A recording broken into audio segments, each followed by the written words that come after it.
25 years ago tomorrow, Victoria was hit by the Ash Wednesday bushfire disaster.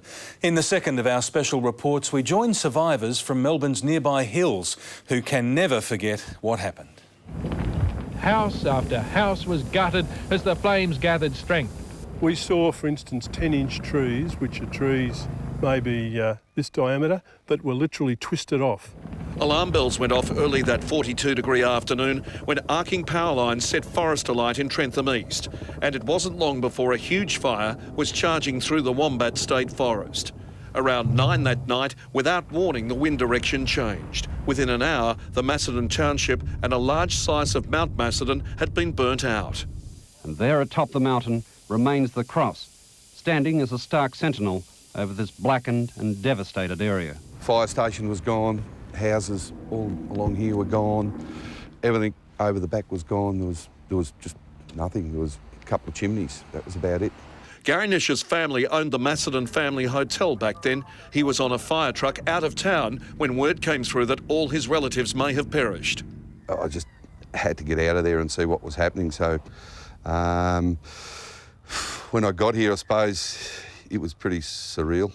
To this day, nobody can really explain why the Macedon Family Hotel was spared as the rest of the town burnt around it.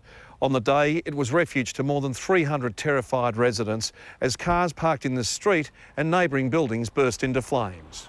Kerry Murphy was the senior fireman in the town as the flames took hold. Flame heights were maybe 1.5, twice tree heights, and the deluging of both towns, Macedon and Mount Macedon, with embers from that fire was extraordinary. The sound was just incredible. It's like it was like a train, but it was just, you can't believe that something could make that much noise. As that town was being decimated, wildfire had also engulfed Belgrave Heights, Cockatoo and Upper Beaconsfield. On all the shops, the general store, I'm told at the pub down the corner, the school, virtually the whole of Beaconsfield Upper is gone.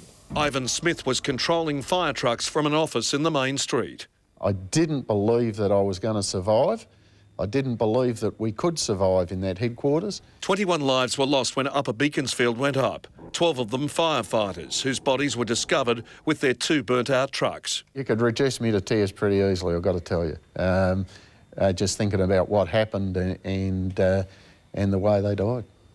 Bruce Petrie was on the first fire truck to drive through Cockatoo after it was destroyed, and 6 lives lost. Power lines were down, cars were burning, houses were burning, and people were just in a state of shock. Peter Morris, 7 News.